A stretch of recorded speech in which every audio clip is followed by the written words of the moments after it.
Bismillahirrahmanirrahim. Assalamualaikum warahmatullahi wabarakatuh. Alhamdulillah, setinggi-tinggi syukur pada Allah Subhanahu wa taala atas segala kurniaan dan nikmatnya yang telah diberikan kepada kita hingga saat ini. Alhamdulillah, daripada dulu hingga saat ini, Masya-Allah, begitu banyak nikmat yang tak terkira, yang tuan-tuan sekalian, yang kita terlepas pandang, yang kita tak ucapkan syukur, yang kita tak ucapkan terima kasih, tuan-tuan sekalian. Jadi Alhamdulillah, Allah SWT tetap memberikan kita nikmat hingga saat ini, Alhamdulillah. Jadi tuan-tuan dan puan sekalian, pada video kali ini, insyaAllah kami dapat pertanyaan daripada seorang sahabat, daripada utara ataupun Johor, tak silap saya, minta maaf, berkenaan tentang bagaimana untuk menanamkan sifat positif secara efektif ke dalam otak supaya dapat jalani hidup dengan sempurna. Jadi boleh saya simpulkan pertanyaan ini, bagaimana untuk kita menanamkan sifat positif. Jadi soalan ni sangat subjektif. Boleh jadi maksud sifat positif tu merujuk kepada mungkin jika anda seorang jurujual, ataupun merujuk kepada seorang parents, ataupun ibu ayah, ataupun pasangan dan sebagainya. Tapi tuan-tuan sekalian, bagi saya, ini pandangan saya. Anda bebas untuk menilai, anda bebas untuk menerima, anda bebas untuk menolak. Cuma pandangan saya, untuk kita menanam sifat positif dalam diri ini, pertama-tamanya adalah dengan kita cek ke dalam hati kita. Kita cek niat kita. Apa nawaitu kita? Apa nawaitu kita? Apa nawaitu terbesar kita hidup, diberikan kehidupan, diberikan kesempatan untuk hidup hingga saat ini. Apa nawaitu hidup kita? Jadi mari kita cek, dan bila kita nak cek ini, kalau boleh secepat mungkin, kalau boleh lepas ni kan tu cek kan, tapi sebaiknya adalah kita lakukan setiap hari, sebelum tidur dan juga pada waktu pagi. Bila kita cek niat kita, maka daripada situ kita akan dapat kenal pasti apa sebenarnya yang menyebabkan kita mungkin berasa gelisah ke, berasa takut ke, berasa apa sajalah yang menyebabkan kita mungkin terganggu, yang menyebabkan kita mungkin tidak rasa positif, kerana niat kita itu tidak diperkuatkan ataupun tidak diperbetulkan. Bila kita tak memperkuatkan niat kita, maka attention kita, fokus kita akan kepada benda-benda yang remeh, benda-benda yang emosi negatif, benda-benda yang menyebabkan kita tak dapat nak fokus kepada apa niat kita sebenarnya. Sebagai contoh, apabila kita mengalami mungkin isu ataupun pergaduhan ataupun pertelingkahan pada mana-mana orang, niat kita pada asalnya ingin berbaik-baik dengan semua orang, tapi disebabkan kita terlekat dengan emosi-emosi negatif, mungkin marah, mungkin geram, yang menyebabkan tindakan kita itu tidak sejalan dengan niat kita. Itu sebab kita perlu memperbaharui niat kita, cek ke dalam hati kita. Tuan-tuan dan puan sekalian, kita semua Allah SWT bagi kekuatan, bagi peluang.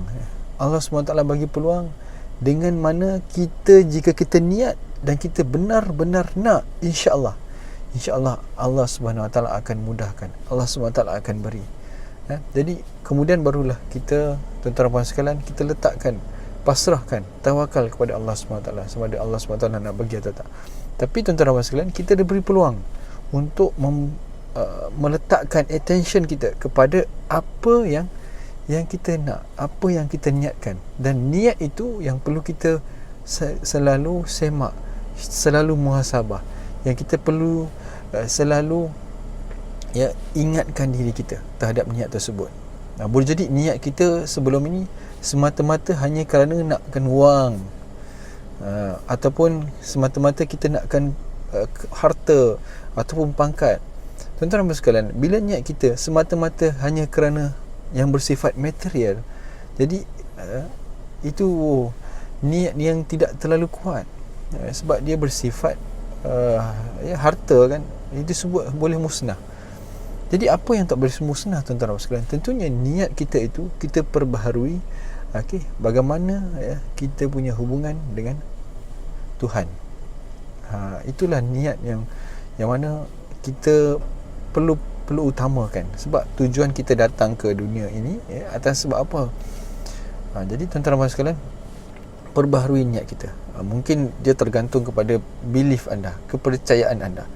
Tapi tuan-tuan dan puan sekalian, dalam Islam banyak menerangkan tentang niat, dan niat ini bila mana kita fokus kepada niat kita itu, insya-Allah seluruh energi kita, seluruh fikiran kita, seluruh tindakan kita akan fokus kepada niat tersebut. Tapi bila kita tak ingatkan diri kita, kita tak cek niat dia, cek hati kita, jadi perbuatan kita itu seolah tidak ada fokus. Bab kata Tony Robbins, manusia ni masalahnya adalah dia tak fokus. Bila kita tak fokus, bila kita tak ingatkan diri kita tentang apa niat kita, apa nawaitu kita, maka tindakan kita, fikiran kita akan meliar.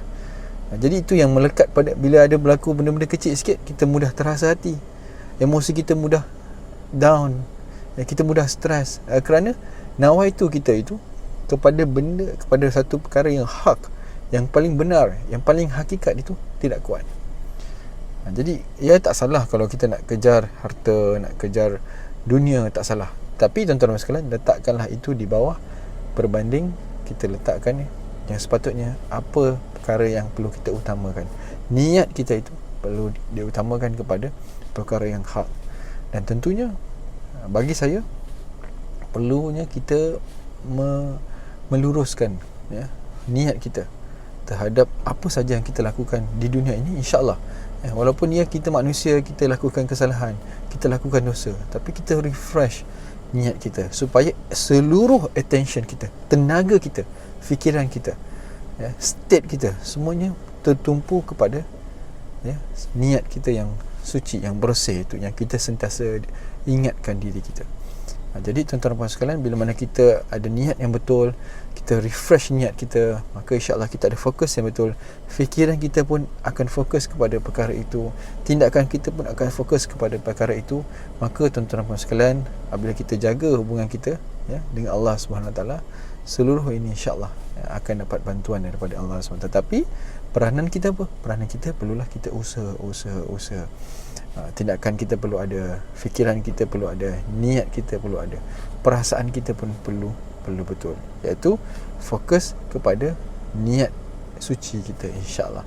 Jadi saya rasa saya fokuskan pada video kali ini, bagaimana untuk kita menanamkan sifat positif adalah dengan kita sentiasa cek hati kita, qalbu kita, niat kita hari-hari, refresh niat kita. Sebab tu guru-guru antara guru-guru saya juga, kalau dia setiap hari pagi-pagi tu selalu dia ada masa untuk dia yang muhasabah, ada yang 2 jam tafakur dan sebagainya. Jadi itulah kita perlukan masa untuk kita bersama dengan diri kita.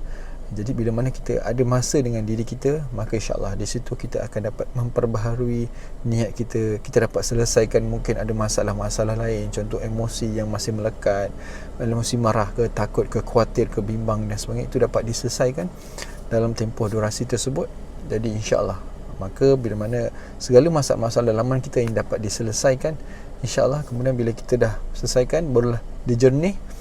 Maka bila jernih, barulah kita dapat buat tindakan yang betul, tindakan yang positif, insya-Allah. Jadi saya rasa itu saja perkongsian saya berkenaan pertanyaan tersebut. Saya harap dapat mengingatkan diri saya untuk sentiasa refresh diri kita dengan niat, dengan nawaitu yang betul, dengan tujuan yang betul. Kenapa kita perlu bernafas, kenapa Tuhan bagi kita peluang kita untuk bernafas pada sekarang ini. Tuhan boleh cabut nyawa kita, tapi Tuhan bagi peluang untuk kita nafas. Dan tuan-tuan sekalian, banyak kali saya ulang juga bahawa proses nafas ni sama seperti hidupan yang lain, keluar masuk ni, seperti mana daun berguguran di tanah, ke tanah, bagaimana ombak, begitu juga proses nafas kita ini. Jadi tuan-tuan sekalian, kita tidak ada apa-apa sebenarnya. Kebergantungan kita hanyalah kepada Allah Subhanahu Wa Taala, Tuhan kita. Jadi marilah kita sama-sama kita selalu ingat dia, kita banyak berterima kasih kepada dia. Dalam masa sama kita lakukan tindakan yang yang sepatutnya yang boleh kita lakukan, insya-Allah. Jadi sekian saja daripada saya. Saya doakan agar yang bertanya ini sentiasa bahagia, berjaya di dunia dan juga di akhirat, insya-Allah. Kami di tim Sumber Inspirasi sangat syorkan kepada anda semua untuk sentiasa jaga kesihatan, duduk di rumah, elakkan daripada keluar tanpa tuju, insya-Allah. Semoga kita dapat bertahan, kita dapat menggunakan masa yang ada ini untuk kita lakukan perkara-perkara yang berfaedah, luangkan masa bersama keluarga, untuk kita cek diri kita, muhasabah diri kita dan sebagainya, bertaubat, insya-Allah. Saya ingatkan diri saya juga, dan juga saya doakan agar anda semua sentiasa selamat, insya-Allah, dan kita bersama-sama berdoa agar isu masalah COVID ini, virus ini dapat diselesaikan, dapat dipulihkan, insya-Allah sepenuhnya, insya-Allah. Jom kita sama-sama jaga diri kita, jaga sama-sama hubungan kita dengan Allah Subhanahu taala. Assalamualaikum warahmatullahi wabarakatuh. Saya doakan agar anda bahagia, berjaya di dunia dan juga akhirat, insya-Allah.